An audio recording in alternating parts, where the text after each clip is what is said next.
ಕೆಲವು ಕಡೆ ಕುರುಬೂರು ರಟ್ಟು ಅಂತಾರೆ. ಅದು ಕುರುಹಿನ ರಟ್ಟು, ಮುಂದೆ ಏನಾಗಿ ಕುರು ಇರ್ತಾ ರಟ್ಟು ಅಂತಕ್ಕಂಥದ್ದು. ಹಾಲು ಕೆಟ್ಟರು ಹಾಲು ಮತ್ತು ಸಮಾಜ ಕೆಡಲ್ಲ ಅಂತಾರೆ. ಹಕ್ಕ ಬುಕ್ಕರು ವಿಜಯ ಸಾಮ್ರಾಜ್ಯವನ್ನು ಕಟ್ಟಿದರು. ಇದು ಹೇಳೋ ಉದ್ದೇಶ ಏನು ಅಂತಂದರೆ, ಇವತ್ತು ಆಲಮತ ಸಮಾಜದವ್ರ ಕೈಲಿ ರಾಜ್ಯದ ಅಧಿಕಾರ ಇದೆ. ಬಿಡಿಸಿಕೊಳ್ಳೋದು ಅಷ್ಟು ಸುಲಭ ಅಲ್ಲ.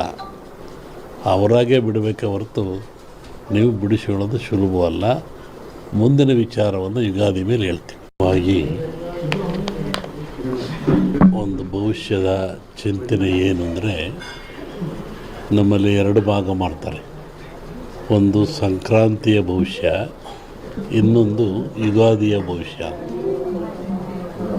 ಸಂಕ್ರಾಂತಿಯ ಭವಿಷ್ಯ ರಾಜರಿಗೆ, ಮಹಾರಾಜರುಗಳಿಗೆ, ದೊಡ್ಡ ದೊಡ್ಡ ವ್ಯಾಪಾರಸ್ಥರಿಗೆ ಮತ್ತು ಅನೇಕ ಘಟನೆಗಳು ಬರುವಂಥದ್ದು ಸಂಕ್ರಾಂತಿ ಪುರುಷನ ಮೇಲೆ ಹೇಳುವಂಥದ್ದು.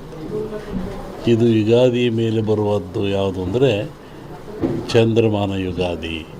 ಚಂದ್ರನನ್ನು ಆಧಾರವಾಗಿರಿಸಿಕೊಂಡು ಮಳೆ, ಬೆಳೆ, ನಾಡಿನ ಸುಭಿಕ್ಷತೆ, ಆಗುಹೋಗುಗಳು, ರಾಜರು, ಆಳ್ವಿಕೆಗಳು, ಅವಘಡಗಳು, ದುಃಖ ದುಮ್ಮಾನಗಳು, ಸಂತೋಷಗಳು, ಇದ್ರ ಮೇಲೆ ಹೇಳುವಂಥದ್ದು ಯುಗಾದಿಯ ಸಂವತ್ಸರ ಫಲ ಅಂತ.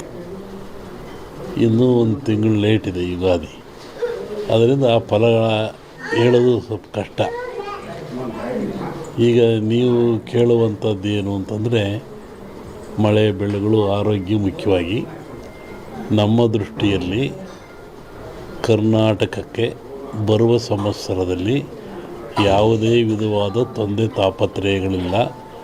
ಮಳೆ ಬೆಳೆಗಳು ಚೆನ್ನಾಗಿ ನಡೀತವೆ, ಸುಭಿಕ್ಷತೆ ಇರ್ತದೆ ಮತ್ತು ನಾಡಿನಲ್ಲಿ ಯಾವುದೇ ಕೊರತೆ ಕಾಣ್ತಾ ಇಲ್ಲ.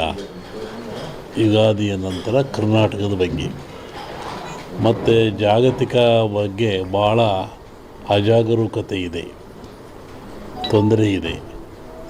ಹೋದ ವರ್ಷಕ್ಕಿಂತಲೂ ಹೆಚ್ಚಿನ ಭೀಕರತೆ ಕಾಡುವ ಲಕ್ಷಣ ಇದೆ. ಅದನ್ನು ಯುಗಾದಿ ನಂತರ ಹೇಳ್ತೀನಿ. ಇತ್ತೀಚಿನ ದಿನಗಳಲ್ಲಿ ಎಲ್ಲರೂ ನೋಡಿದಂಗೆ ಭೂಕಂಪಗಳು ಹೆಚ್ಚಾಗ್ತಾ ಇದ್ದಾವೆ. ಇದನ್ನು ಒದರಿಸುವೇ ಹೇಳಿದ್ವಿ ನಾವು. ಇದನ್ನು ಭೂಕಂಪಗಳು, ಭೂಮಿ ಅಗಲತಕ್ಕಂಥದ್ದು, ಜನರಿಗೆ ಸಾವು ನೋವು ಆಗ್ತಕ್ಕಂಥದ್ದು, ಕಟ್ಟಡಗಳು ಬೀಳ್ತಕ್ಕಂಥದ್ದು, ಇದು ಮುಂದುವರಿದ ಜೊತೆಗೆ ಭೂ ಸುನಾಮಿ, ಜಲ ಸುನಾಮಿ, ಬಾಹ್ಯ ಸುನಾಮಿ ಅಂತ. ಇಲ್ಲಿವರೆಗೂ ಬರೀ ಜಲ ಸುನಾಮಿ ಆಗ್ತಾಯಿತ್ತು. ಸಮುದ್ರದಲ್ಲಿ, ಸಾಗರದಲ್ಲಿ ಸುನಾಮಿ ಬಂದು ತೊಂದರೆ ಆಗ್ತಾಯಿತ್ತು. ಈ ಸತಿ ಭೂ ಸುನಾಮಿನೂ ಇದೆ. ಭೂಮಿ ಒಳಗೆ ಸುನಾಮಿಯಾಗಿ ಕಂದಗಾಗ್ಲಕ್ಷದ್ದು. ಜಲ ಸುನಾಮಿನೂ ಹೆಚ್ಚಿದೆ. ಬಾಹ್ಯ ಸುನಾಮಿ ಅಂತ ಬಾಹ್ಯಾಕಾಶದಲ್ಲೂ ಆ ತೊಂದರೆ ಆಗ್ತಕ್ಕಂಥ ಲಕ್ಷಣ ಇದೆ. ಅದನ್ನು ಯುಗಾದಿ ನಂತರ ಹೇಳ್ತೀನಿ. ನೀವು ಭಾಳ ಅಪೇಕ್ಷೆ ಪಡುವಂಥದ್ದು ರಾಜಕೀಯ. ಏನಾಗುತ್ತೆ, ಏನಾಗ್ತಾರೆ, ಎಂತ ಆಗ್ತಾರೆ ಅಂತ. ಒಂದು ಸಾಂಪ್ರದಾಯಿಕವಾದ ಮಾತು. ಎಲ್ಲ ಧರ್ಮಗಳು ಇದ್ದಾವೆ, ಎಲ್ಲ ಸಮಾಜಗಳು ಇದ್ದಾವೆ, ಎಲ್ಲ ವರ್ಗದವರು, ದೈವದವರು ಈ ಭೂಮಿಯಲ್ಲಿ ವಾಸ ಮಾಡ್ತಾ ಇದ್ದಾರೆ.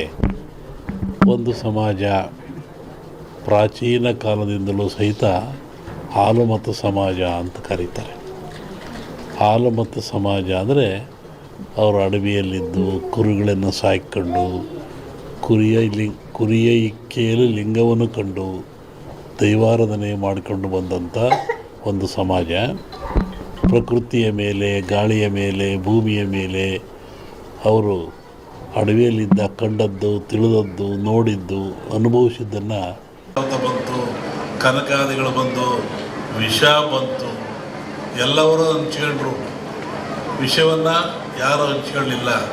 ಆವಾಗ ಪರಮಾತ್ಮ ಕೊಡ್ದ. ಆವಾಗ ಅವನಿಗೆ ಯೋಚನೆ ಆಯಿತು, ಸಕಲ ಸಂಪತ್ತೆಲ್ಲ ಕೊಟ್ಟುಬಿಟ್ಟೆ ನಾನು, ಸಮುದ್ರದಲ್ಲಿ ವಿಷವೂ ಬಂದುಬಿಡ್ತು, ಇದನ್ನು ನಾನು ಕೊಡದೆ, ಇದರಿಂದ ಪಾರಾಗೋದು ಹೇಗೆ? ಬಹುಶಃ ಈ ವಿಷ ಈ ಜನರ ಮೇಲೆ ಹೋದರೆ ಏನಾಗ್ತಿತ್ತು, ಕಾರ್ಕೋಟ ವಿಷ. ಅದಕ್ಕೆ ಯೋಚನೆ ಮಾಡಿ ಈ ಧನ್ವಂತರಿಯನ್ನು ಕೊಟ್ಟ. ಈ ಧನ್ವಂತರಿ ಎಲ್ಲಿಂದ ಬಂತು ಅಂದರೆ ಸಮುದ್ರದಿಂದ, ನೀರಿನಿಂದ, ಸಾಗರದಿಂದ ಬಂತು. ಇದು ಆ ಒಂದು ದೇವತೆಯ ರೂಪದಲ್ಲಿ ಬಂತು. ನಮ್ಮಲ್ಲಿ ಕೇಳಲಿಕ್ಕೆ ಮುರಳಿ ಕಾಮತ್ತು ಎಲ್ಲ ಬಂದಿದ್ದರು ಈ ವಿಚಾರವಾಗಿ. ಕೆಲವು ಸೂಚನೆಗಳನ್ನು ಹೇಳಿದ್ವಿ ನಾವು. ನೀವು ಯಾಗ ಮಾಡುವಂಥ ಜಾಗದಲ್ಲಿ ವೃಕ್ಷ ಇರಬೇಕು, ಅಲ್ಲಿ ಒಂದು ಹುತ್ತ ಇರಬೇಕು, ಅಲ್ಲಿ ಒಂದು ಎಕ್ಕದ ಗಿಡ ಇರಬೇಕು, ಮತ್ತು ಸಮುದ್ರ ಪೂಜೆಯನ್ನು ಮಾಡಬೇಕು. ಯಾಕೆಂದರೆ ಮೂಲ ಸಮುದ್ರವೇ ಮೂಲ. ಇದಕ್ಕೆ ಗಿಡ ವೃಕ್ಷ ಬಳ್ಳಿ ಇದಕ್ಕೆಲ್ಲ ಸಮುದ್ರವೇ ಮೂಲ, ಅಲ್ಲಿಂದ ತರಬೇಕು. ಹಾಗೆ ಹೀಗಾಗಿ ಈ ಒಂದು ಯಾಗ ಭಾಳ ಚೆನ್ನಾಗಿ ನಡೀತಾ ಇದೆ ಭೂಮಿ ಮೇಲೆ. ಅದರಲ್ಲೂ ಈ ಕರಾವಳಿ ನಡೆದಿದ್ರೆ ಅತ್ಯಂತ ಮನುಕುಲಕ್ಕೆ ಆದರ್ಶವಾಗಿರ್ತಕ್ಕಂಥದ್ದು, ಪ್ರಾಯಶ್ಯವಾಗಿರ್ತಕ್ಕಂಥದ್ದು, ದೀರ್ಘಾಯುಷ್ಯದ ಗುಟ್ಟನ್ನು ನಮ್ಮವರು ಕೊಟ್ಟಿದ್ದಾರೆ. ಪ್ರಕೃತಿಯ ಗುಟ್ಟನ್ನು ಭೇದಿಸ್ತಕ್ಕಂಥ ಅಟ್ಟೆ ಇನ್ನೇನು ಇಲ್ಲ. ಪ್ರಕೃತಿ ಎಲ್ಲ ಕೊಟ್ಟುಬಿಟ್ಟಿದೆ.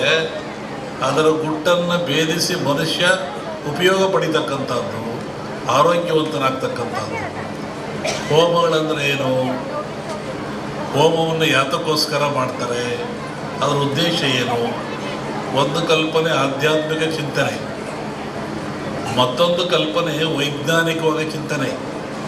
ನಾವು ಏನೇ ಮಾಡಿದರೂ, ಯಾವ ಕೆಲಸ ಮಾಡಿದ್ರು, ಯಾವ ಧರ್ಮ ಆದರೂ ಸಹಿತ ಅದು ವಿಜ್ಞಾನಕ್ಕೆ ಒಳಪಡಬೇಕು. ವಿಜ್ಞಾನಕ್ಕೆ ಒಳಪಡದೆ ಹೋದರೆ ಧರ್ಮ ಆಗಲ್ಲ, ಸತ್ಯ ಆಗಲ್ಲ, ನಂಬಿಕೆ ಆಗಲ್ಲ, ಅಜ್ಞಾನದ ಪರಮಾವಧಿ ಆಗ್ತದೆ ಅದು. ಹೋಮದಲ್ಲಿ ಏನಿರ್ತದೆ? ವನಸ್ಪತಿಗಳನ್ನು ಹಾಕ್ತಾರೆ, ಆಜ್ಯವನ್ನು ಹಾಕ್ತಾರೆ, ಅಗ್ನಿಯನ್ನು ಕೊಡ್ತಾರೆ. ಈ ಗಿಡಮೂಲಿಕೆಗಳು ಅಂತ ಹೇಳಿದ್ದು ನಾನು.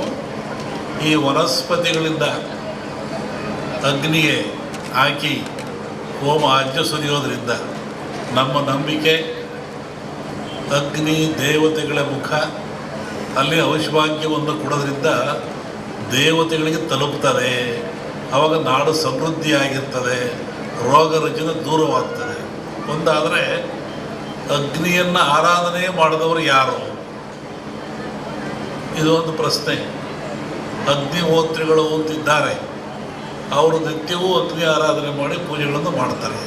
ಅದು ಒಗ್ಗದ ಭಾಗದಲ್ಲಿರಲಿ.